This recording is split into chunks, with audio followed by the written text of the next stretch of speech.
Hello and welcome to the Bro Chat for the People podcast. Today's episode is brought to you by food in the alley between Avenue B and Avenue C, 700 block, overripe wrinkled bananas near 8th Street West, in boxes near black garbage container.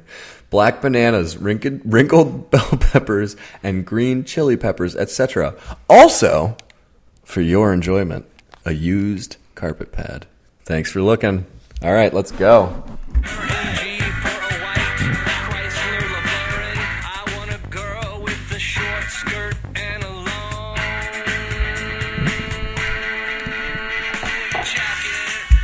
All right, Tommy boy. Tommy, today is a special day. Do you know why today is a special day? I do indeed. We're recording this podcast from our new studio. Our new studio in Naples, Florida. We are together for the first time. Indeed, this podcast. In fact, this is the first time that I've met you, Tom, in person. Tom and I met online in one of those shady chat rooms, and we decided to start recording a podcast together. And now we finally decided to meet in person, and it's been quite a magical evening. Yep, it has indeed. Oh, goodness. So, Tom, what are we talking about tonight? All right, so as most of you people know, we're... You people? What do you mean by that, Tom? You know what I mean. Yeah, I do. Okay, so what DeflateGate came out today. The appeal court happened. We're going to talk a little bit about that. We're also going to talk a little bit, just touching up on a couple of politics things. Just some random stuff that happened today. Yeah, absolutely. There was the 22nd Republican debate, or is the 11th? I guess it's the 11th. It's such garbage. Thanks, Reince Priebus, for being the worst chairman of the Republican Party that we've ever had. And honestly, I'm not a Republican. I'm a registered independent, but I tend to vote Republican, and I'm really pissed off. It's so embarrassing to be called a Republican. It is, and that's mostly the Republican establishment's fault. Yeah, I can get behind that. I mean, we're the stupid party, and they're the evil party.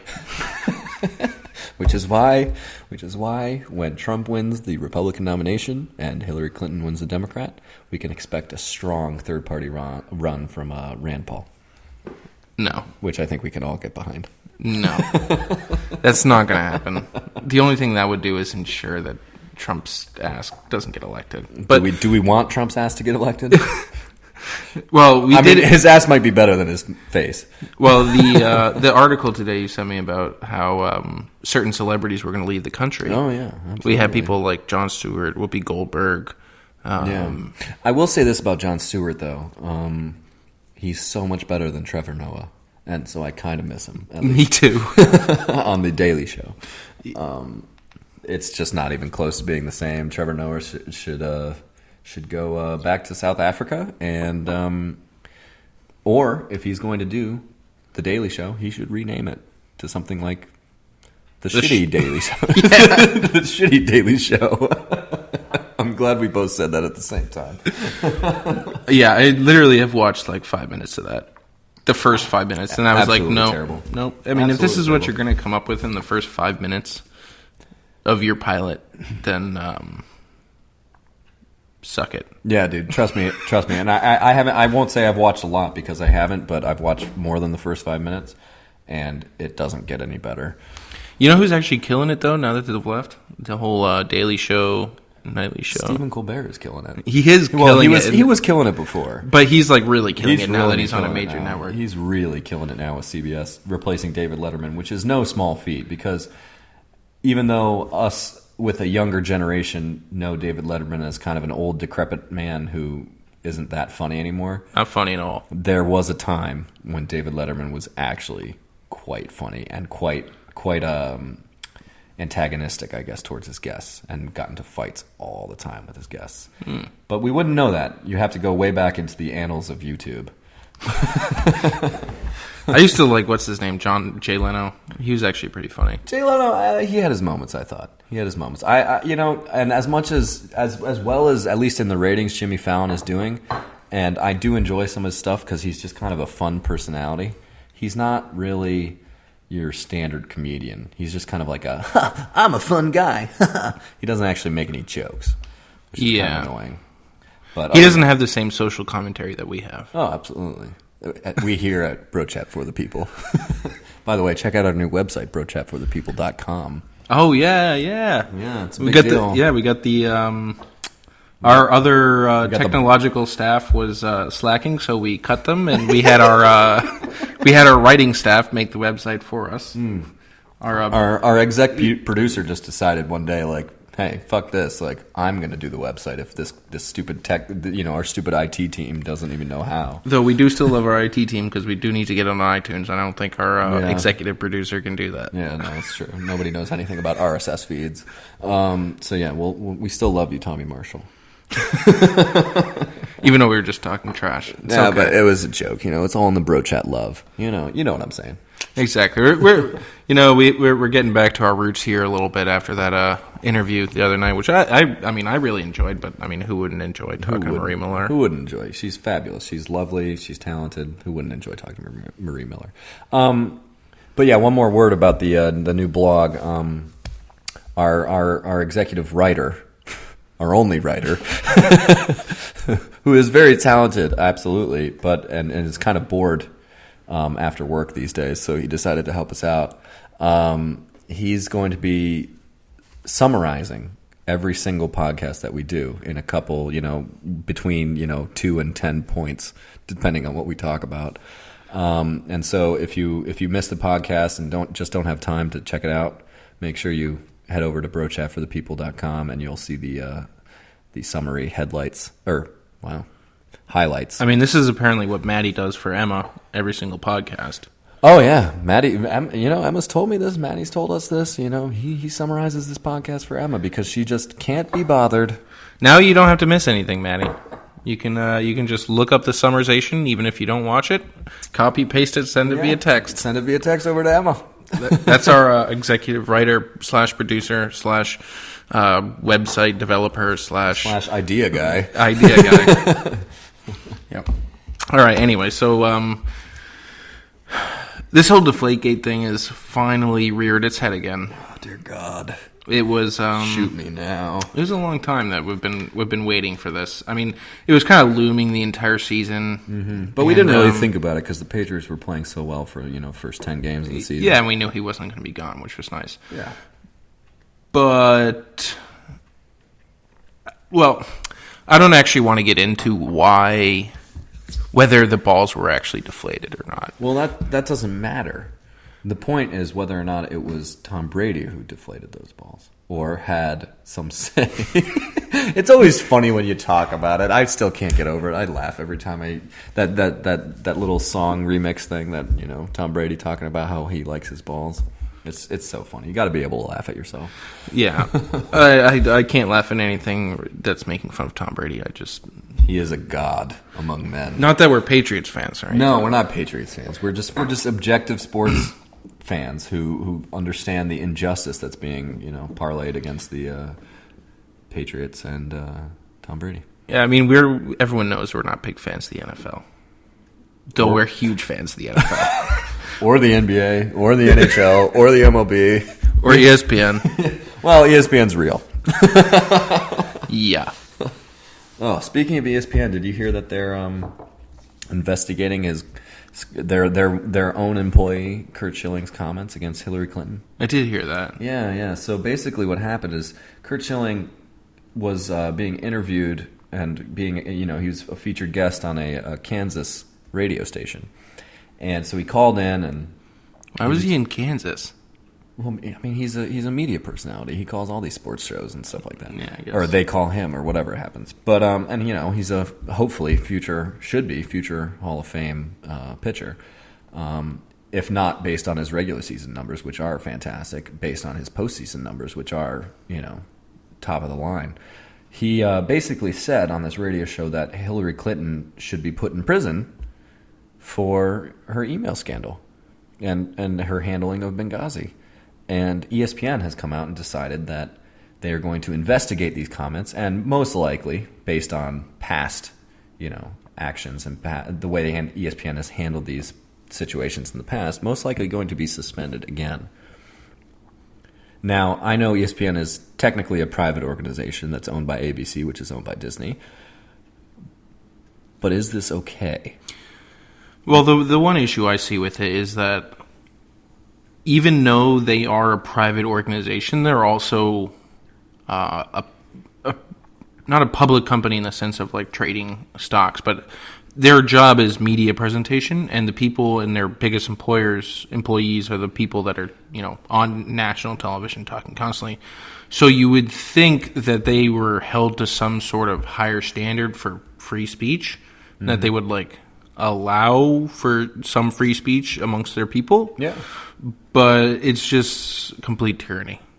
I agree with that 100%. And Tom, I hate to agree with you. You do hate it, don't you? But I feel bad about myself. I feel dirty every time I do.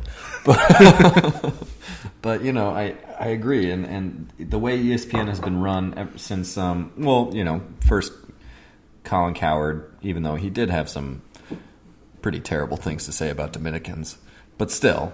And then he also had negative things. But still, what? Well, he also had negative things to say about Roger Goodell, and people, a lot of people think that that's actually what got him for sure fired from ESPN, because ESPN has such a buddy, bosom buddy relationship with Roger Goodell, because the NFL and ESPN, there's a lot of money there, and the same thing happened to Bill Simmons. Although he didn't say anything bad about Dominicans, he just said bad things about Roger Goodell, and then he was forced out of ESPN, even after a prosperous 13-year career at ESPN, where he created Grantland and he created a lot of great content for ESPN, and he helped build their brand.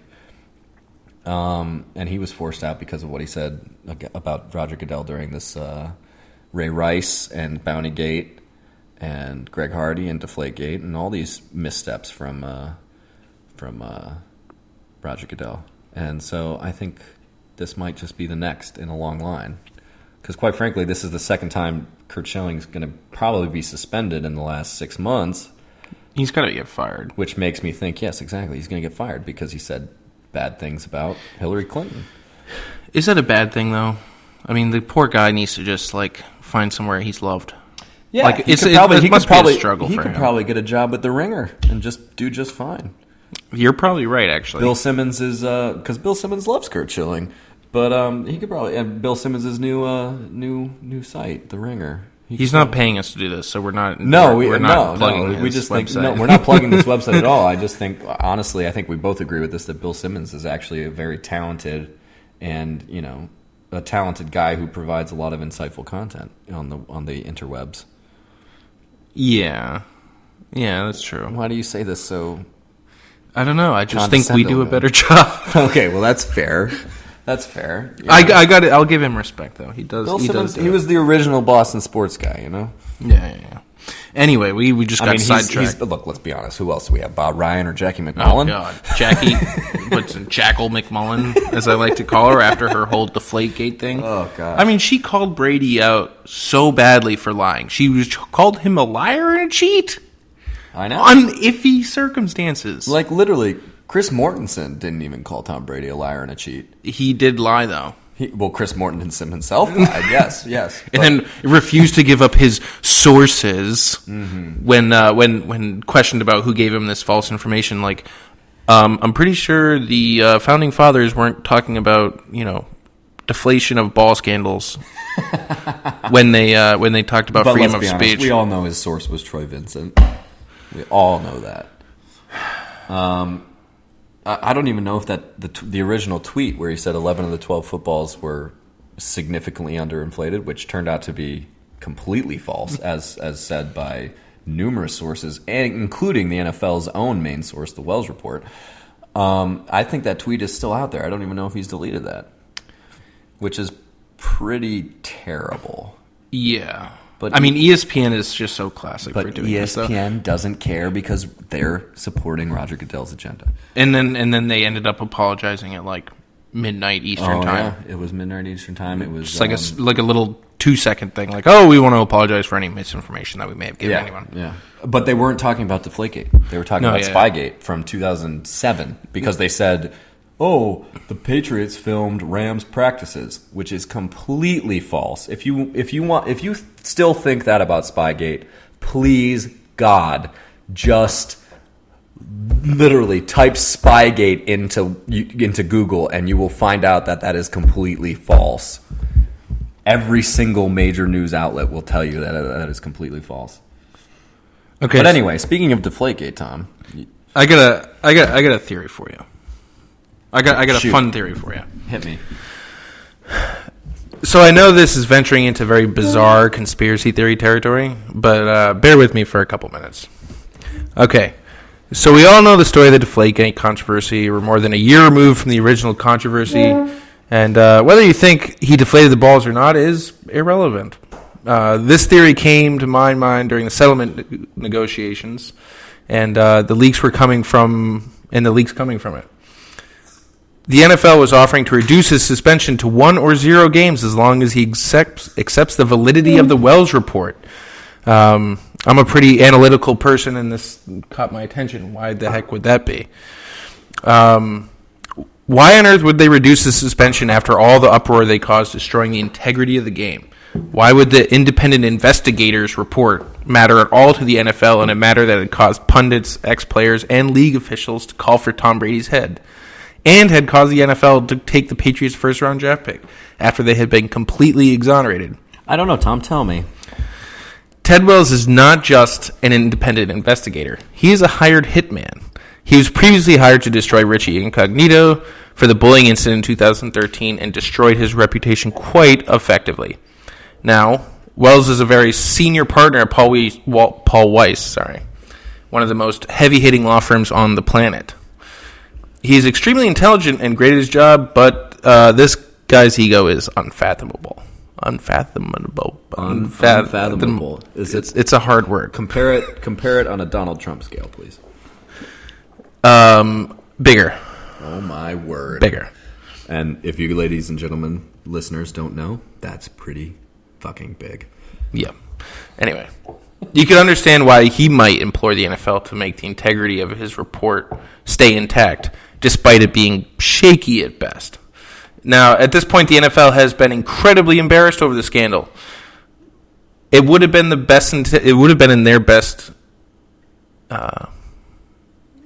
intention to just report, say it has, just throw out the report, say it has its flaws, and beg Brady to take a fine for possible ball tampering, just a typical, fine for something of that type. However, they did not. They caved to Ted Wells and made accepting his report the condition for their surrender. Now, why would they do that? Well, Ted Wells has self-described himself, declaring, as conservative as Clarence Thomas is, I am liberal. Okay, Tom, what does that have to do with anything? I don't know, Tom. Please tell me. I'm about to tell you. What other successful black liberal lawyers can you think of? That's right. You guessed it. Barack Obama. Another man with a massive ego that was snubbed by Brady by not appearing at the White House for his victory. I can just see Obama saying, what does this guy think he is? He thinks he's a big shot and needs to be knocked down a couple pegs. So he goes to his friend Ted Wells and tells him to destroy Tom Brady. I mean, this explains why the NFL has been so persistent about this and why, now for known reason, they refuse to give even a little bit on the report. Can you believe this? It all comes back to fucking Obama. Do you buy this theory, Daniel? The conspiracy theorist in me wants me to accept it wholeheartedly with open arms. But it's just really hard for me to see Obama actually giving a shit about it at all. Come on, dude. I mean, the guy's got an ego. He's got golfing to think about, man. Did Tom Brady? Here's my question: did Tom Brady, who's a great golfer, did Tom Brady beat him on the golf course at some point? I am not positive. However, he did not show up. to the White House. He didn't show up to the White House, and I do remember... said it was a family meeting, and Yeah. people say Obama was actually a little bit upset about it. I can see that happening. I know Obama was a little bit upset about, even though it's hockey, Obama was a little bit upset about Tim Thomas after the Bruins won the Stanley Cup. Okay, Tim Not showing up to Thomas the White House. is not considered probably the greatest of all I time in his understand, sport. which is why I'm saying that I can see Obama being upset about this because he's already been upset about Tim Thomas not showing up to the White House. And also Tim Thomas's comments about libertarianism and whatnot. So I can actually, I honestly can see Obama being somewhat concerned and upset that, the greatest football player possibly of all time, well, let's say this, the greatest quarterback of all time, and quarterback is the most important position, so the greatest football player of all time, did not show up to the White House after he beat one of the greatest defenses of all time in the Super Bowl. I can see that happening. I can. But... And then he calls up his friend. It's a little bit conspiracy theorist. Of course it's conspiracy theorist. We could never actually, gather the evidence to say, oh, Ted Wells had this conversation with Barack Obama about Tom Brady. Like, that would never happen. Yeah, and we're not, two guys who typically speculate, but hey, this is worth it. Yeah, we're definitely not people that speculate. After that rant I just gave. No, we're not speculating at all. Hey, that's enough evidence for me. Oh, and just a little icing on the cake here. During today's appellate court, I'm sure a lot of you heard the Brady side was getting attacked quite viciously by the judges. And I wanted to look into, having this theory in mind, I wanted to look into the judges that were, on this Court of Appeals. This is actually very, very important. If you look back at the original DeflateGate hearing back in August, the end of August, and then Judge Berman decided on it September 4th, Judge Berman is a very, very, you look at his history of cases, he's very people-oriented, very, very union-oriented. So it was a good draw for Brady. And you could feel good about it because Berman often sided with things and organizations like the NFL Players Association. So it was a good sign for Brady. Now, what about the three appellate judges that we saw today? Well, all three of them were appointed by Bill Clinton around the same time. That's a good sign. You know who else was appointed by Bill Clinton? Who? Ginsburg. Oh, good. That's good. So, that doesn't necessarily say anything about them. Because, there are plenty of good judges out there, I'm sure, that were appointed by Bill Clinton. But it's possible. It does, whether you like it or not, it says something about you. Whatever president you're appointed by, whether it's fair or not. However, this Chief Judge Robert Katzmann. Good man. Yeah, he was. He apparently tore into Brady quite vociferously. Oh, excellent word, Thomas. Thank you. Who do you think you are, Greg Mitchell? He tore into him, and so I was like, "Why is this guy so attacking Brady so much?" And guess what I found? What did you find? He was on the short list. Is on the short list for possible nominees to the Supreme Court by Obama. Well, see, now this adds another layer of intrigue, or as some say, intrigue, to the case at hand. Goodness gracious. If Obama was, in fact, behind all of the DeflateGate proceedings and controversy,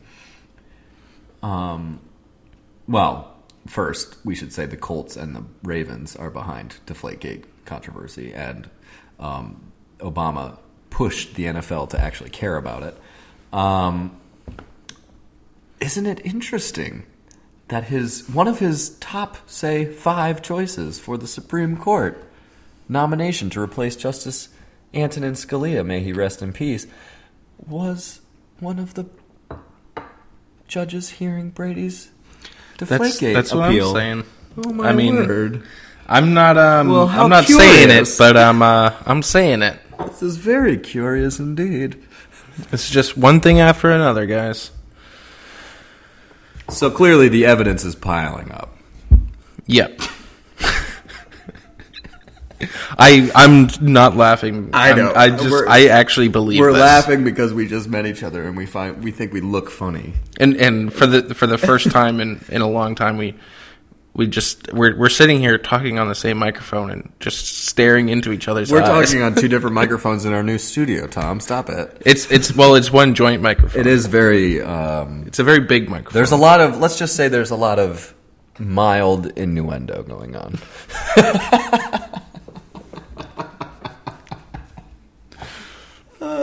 All right. What's up next, huh? Yeah, after I mean, everyone, we've heard about DeflateGate enough, but I don't know if you guys have heard that theory, so I just wanted to throw that out there for, food for thought. Food for thought. The more you think about it, the more you'll probably believe it. Yeah, exactly. The more you convince yourself of it, the more you'll be convinced. But which sounds obvious, but trust me, it's a little more difficult than it sounds.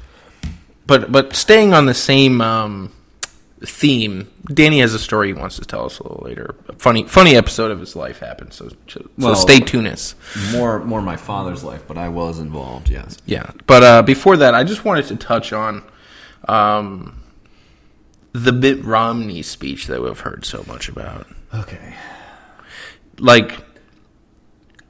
I don't understand why we're supposed to care.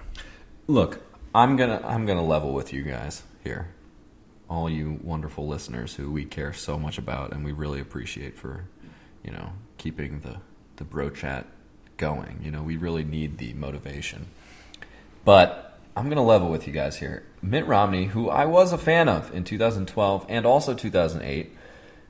Not necessarily my first choice, but a guy who I thought when he became president would get into office and be like, oh shit, this is really bad.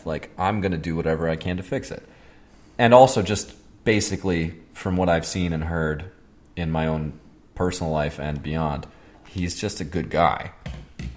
And a good, just a good family man. Cares about his family, cares about just typical, Utah values. Take that as you will. Utah values. Take that as you will. I'm not calling him Mormon or anything, but he is. He and this is a guy I really like and really respect, Mitt Romney. But at the same time, this is a guy who lost in 2008 to John McCain and then lost in 2012 by a large margin. He's actually pretty much, other than, Tom Yu and the DeMasi brothers and Eric Maslach, he's the reason I started smoking. I was so depressed that night. He lost to Barack Obama by a large margin in 2012. He hasn't really accomplished much. He was governor of Massachusetts. That's great. That's a big deal. He's an accomplished. Jeez. All right, that's not funny. That's so childish, Charles. Okay, so he was governor of Massachusetts. But he was a Republican governor of Massachusetts, but a very moderate Republican at the time. And he's an accomplished businessman. He's a good businessman. I think we can all agree on that. Do you even remember why he was the governor of Massachusetts? He's a smart guy.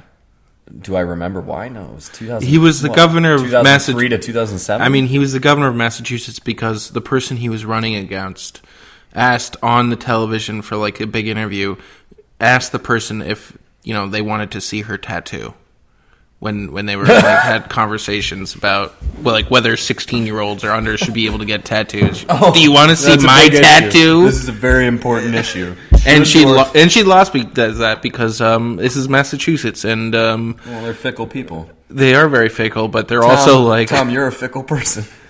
Your face is a fickle person. Bread and circus, and Tom will vote for you. I jest. But anyway, Mitt Romney is this whole speech felt like it was just he's just a mouthpiece for the establishment at this point.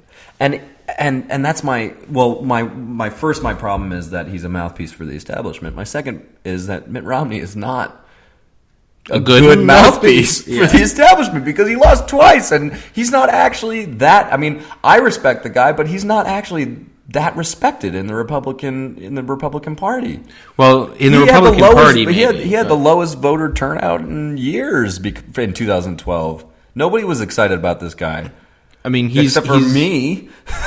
he's respected by the people who he gave money to. Well, that's true. He's not respected by the actual people who the party's supposed to represent. Yeah. And clearly. Yeah, okay. And so why is Mitt Romney a good mouthpiece for the establishment? And well, I guess that's it. There is no second. Second, why is he a mouthpiece for Marco Rubio? Marco Rubio needs to drop out of the race. Yeah. I do agree with that, actually. I know a lot of people love Rubio, but my own family loves Marco Rubio. I don't see a path to victory for him, especially when there's a chance he could win Florida. But right now, it's actually looking very, very bad for him in Florida. It looks like he's going to lose his home state of Florida, and that's on March 15th. So if he's trying to stay until Florida, that's far too late. Trump has the nomination, and Trump's probably going to beat him in Florida anyway. The governor of Florida, Rick Scott, who's won 2 terms now, likes Trump more than Rubio. How is Rubio's down by what, 20 points in the polls? Well, Rubio did he did betray the Republicans in Florida Florida populace, because when he ran, he promised and just declared from the mountains, or to the mountains, as Marie Miller would say. Yeah, to the mountains. To the mountains. Declared so to the no one will hear. Yeah, declared to the mountains that he was absolutely against amnesty, and that he was. Oh yeah. Oh, he declared he was against amnesty, and that he would do everything in his power to fight. Because in Florida down here, there are a lot of illegals down here, and the voting population doesn't like it that much. They're displaced aliens. Whatever you label you want to put on them. The people who are here that aren't citizens that maybe would like to be. But he promised the people of Florida that he wouldn't, that he would fight amnesty, and then he gets into there and becomes a Chuck Schumer mouthpiece for the Gang of Eight in fighting for amnesty.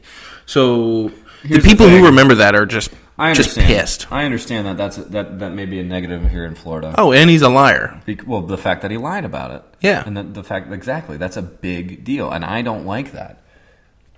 But I'm glad he switched. We all should be pro-amnesty at this point. I don't understand that. The whole amnesty thing makes zero sense to me. Really? Look, here's what happens. Well, we can talk about this another time. Or we can talk about it right now. This will take 2 minutes. All right, so what are we going to do instead? Okay, here's what happens. Yeah. Don't think of who this is attached to. Just think of it as a thing. We build a wall. Don't think of who this is attached. Oh, so Donald Trump. Yeah, okay, Donald Trump. I won't think about Donald Trump when you say this. We'll build a wall. I will not think of Donald Trump whenever you say we will build a wall. Because we don't like Donald Trump. Okay. But I won't think of him. A wall is actually a good idea for both countries. So I shouldn't be thinking about Donald Trump right now. I will slap you. You're close enough for me to slap you, so. Okay. So do it. You won't. Okay. Build it. Jeez. Thomas. How unacceptable. Okay, Jeez. My cheek is stinging. All right, we build a wall. We're getting back to this. We build a wall. It'll help both countries, whatever. Here's what happens.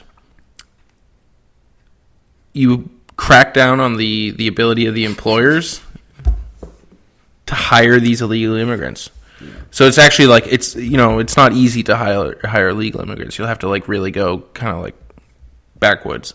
Mm-hmm. People don't have jobs. They leave. Mm-hmm. And then the people who are criminals and get arrested and are illegals, they get deported. So if there's who are criminals, yeah, okay. The rest of the people, if you don't have a job here, mm-hmm. and you're not receiving, social welfare checks every month and such, what's keeping you here? Like me. What's keeping you here? I don't know. I should move to Mexico. If that was your home, you should move to Mexico. The problem will fix itself. I'm convinced. Just start with securing the border, like they agreed back in the 1970s. They said that they were going to build a wall. I guess basically, and then they never did. Even though the Congress is mostly, I guess there are two angles that I approach this from that differ from your opinion, which is a very valid opinion. I'm not denying that, but I'm a Catholic before I'm a conservative, and so I care about other people. I don't know if I should, but I do.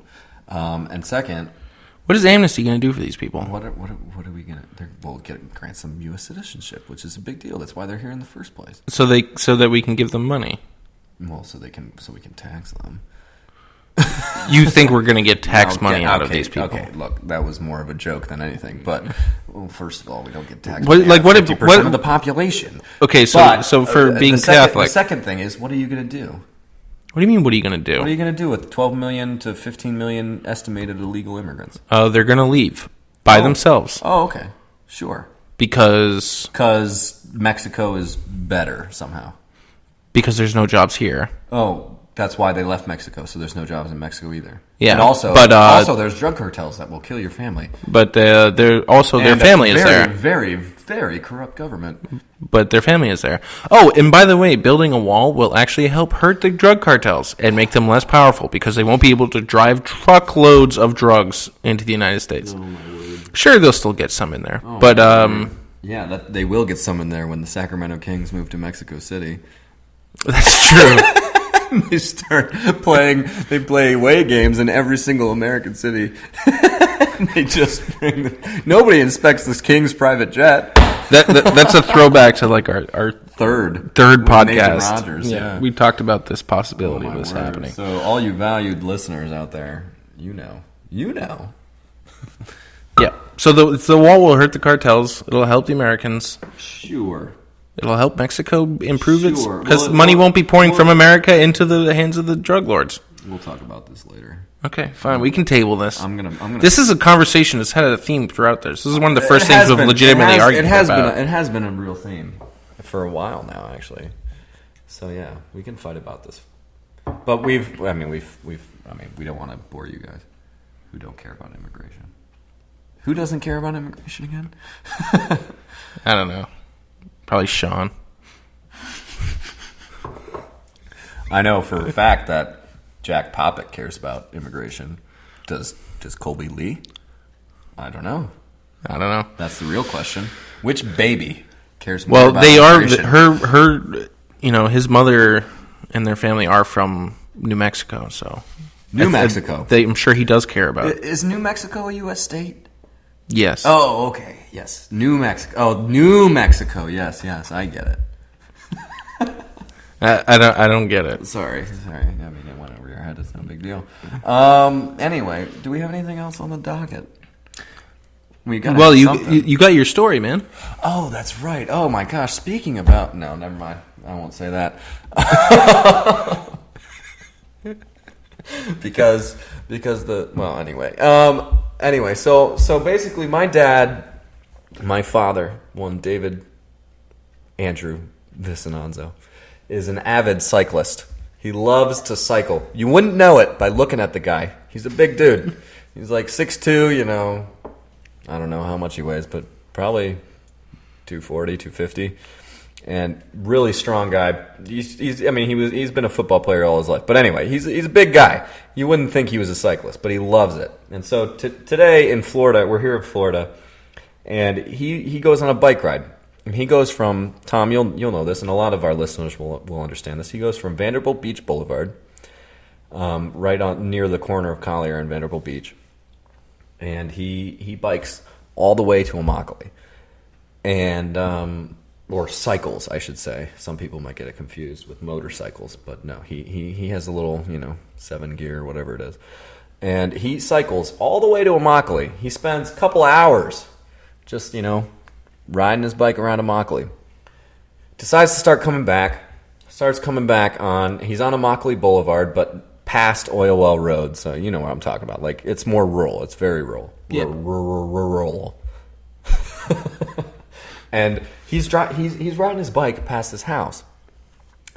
And the gate to their driveway, Florida, obviously, has a lot of gated driveways. He's got the gate to the driveway that he's passing is open. And a German Shepherd and a pit bull start barking and running after him. And it happened so fast. He said it's happened before, but he usually just outruns them on his bike. But it happened so fast that he didn't even know they were coming, and they just started attacking him. The pit bull got a hold of his leg, which was pretty gnarly. I saw it today. It's pretty gnarly. And just attacked him. And so at this point, it's dark outside, around 7 p.m., and he calls me and he asks me to come pick him up. And I come pick him up. It's like a, 25-minute drive from my house. And I get there and I look down at his leg, and his entire leg is just covered in blood. And I say, "Pops, what happened?" And he says, "Well, Dan, it was the strangest thing. I was just riding my bike, minding my own business, and a pit bull and a German Shepherd came out of nowhere and just attacked me, out of the blue." It turns out he's got those special bike riding shoes that lock into the pedals. So it took him a while to get off his bike while the German Shepherd took his left flank and the pit bull took his right flank and started jumping on him and attacking. So finally he gets his feet clear of the pedals, and he starts kicking at these dogs, and then he flips the bike around and hits the German Shepherd while he swings the bike to the right, hits the German Shepherd in the face, and kicks his left leg out and kicks the pit bull in the face, and they both immediately start running away after they've, bitten him and attacked him. And then I get there, he's bleeding. The homeowner comes home.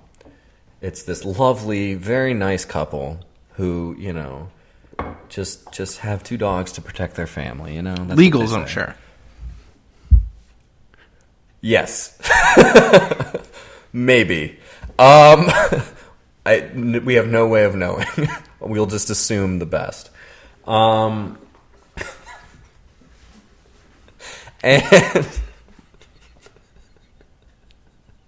Tom's giving me a face right now. Sorry, guys. And so, I get out. We park the car. We get out. I start talking to these guys with Dad, and he's like, "Well, look, we've owned dogs before. I don't care about the bite. It's no big deal. I just want to know that they've, had all their shots and that they're licensed, so that I know I don't have to go to the emergency room and be tested for rabies or something, or whatever diseases dogs carry." And then the wife is very understanding. She's there first, and she says, "Oh, I'm so sorry about this. Let me go grab that paperwork for you right now." And basically, and then the husband comes, and he's carrying both his daughters, really cute kids. He comes over and he's like, "Which dog was it? Tell me which dog bit you. I'll put him down right now." And I immediately speak up, and I'm like, "Whoa, bro, that's not necessary. Let's calm down here. Yeah, we understand it's a pit bull. You didn't close the gate. You forgot to close the gate. No big deal. But Dad, he's not actually, there's blood, but he's not actually hurt. He's fine. As long as the dog doesn't have rabies or some other disease, we're good." Dad says the same thing. And the guy's like, "No, man, tell me which one it was. I'll put it down right now." And we're like, "Wait a second. How are you going to put it down right now?" He's like, "Dude."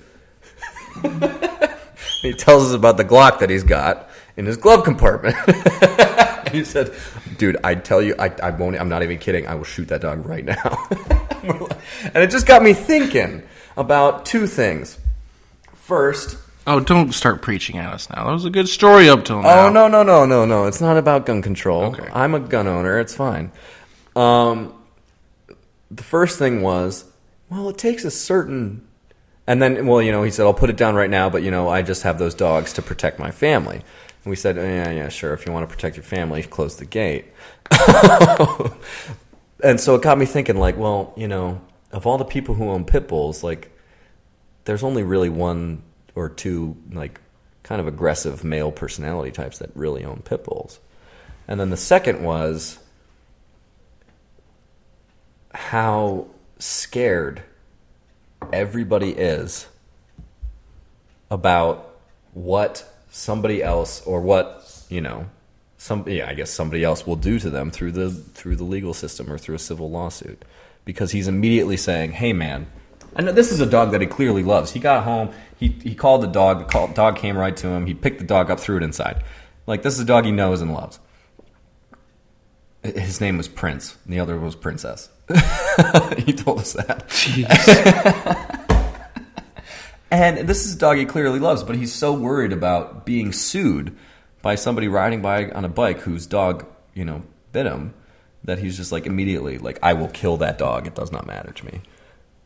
And that got me thinking a little bit like, well, geez. Oh, is there something wrong with this country, Daniel? No, it's not like what's wrong with the country. It's more of like a mindset. Like, people think this way. Like, I think that counts as something that's wrong with the country. Yeah, sure, I guess. You have to. The American isn't the same American, No, you have anymore. To be constantly on your toes, worried about, what somebody else is going to try to take from you. Yeah, that's true. And obviously, like, we weren't concerned about that. Like, nobody gives a shit. Like, yeah, a dog bit you. Like, we've all been bitten by dogs before at some point or another. Now, was it you that thought of these things, or was it your dad? No, my dad was on the phone with my mother the entire time, and so I didn't get a chance to talk to him. But, well, no, I can't say that on air because Mom might listen. About how Dad handled the situation, post, and, I guess, situation. But yeah, I'll talk to you about that after. It was really funny. Okay. All right. Well, I mean, I think we're coming up on the time here. Did we miss anything? Did we have anything else? I don't know if we had anything else. No, I don't think so. But it's a good thing we have long goodbyes usually. Yeah, indeed. But this isn't really a goodbye, is it? Nope. For the first time in a long time, I was sitting in our Florida studio together. Yeah, it's more of a, all right, let's turn this off and go smoke a cigarette outside. Yeah, I'm ready for a cigarette. I think this was a good podcast. Tom, do you think this is a good podcast? Hey, if you guys thought this was a good podcast, please leave us some feedback. Also, or don't. Or don't. I mean, hey, who can be bothered? We're still waiting on a recipe for brochata. So if anyone wants to hit us up with that would be much appreciated. So we can stop drinking Heineken and we can just drink brochata. Yeah, I mean, we know that a lot of our listeners have wives who may or may not know recipes for brochata, and then they can add their own spice for the broness. Yeah. Hey, why not? And it also doesn't have to be wife. It could be a Mr. Mom. It could be stay-at-home dad. Sure. Oh, and make sure to check out the website we got going on now. It's pretty fun. Subscribe on YouTube. Like the Facebook page, and implore everyone that you know to also like the Facebook page. Maybe share it if you feel like it. It's just a Facebook wall. Who's going to care if you share it on your Facebook wall? Maybe we get a couple more views, and you really help us out, and we really appreciate you. I mean, we might even give you a shout out on the podcast, like I'm about to give Oscar, because Oscar asked me, Tom's little brother asked me to give him a shout out on the podcast. So he got a shout out last. That's what I told him, but he episode. said, "Give me a specific shout out, not about a favorite child." That's literally what he said to me. And I said, "Well, Oscar, here you are. Here's your shout out. So if you listen, 49 minutes in, here's your shout out, you little brat." All right. Anyway, guys, we'll see you again on... Wait, is this our Friday podcast? This is our Friday podcast. Oh, so we'll see you on geez. Monday. We got to see Monday. We got a nice long weekend together Monday morning. in Florida. Exactly. All right. And we love you, Colby. We love you, Colby. Keep listening to us, Colby. We enjoy making your work, school, or baby day better. All right, guys. Take it easy. Peace. Have a nice weekend.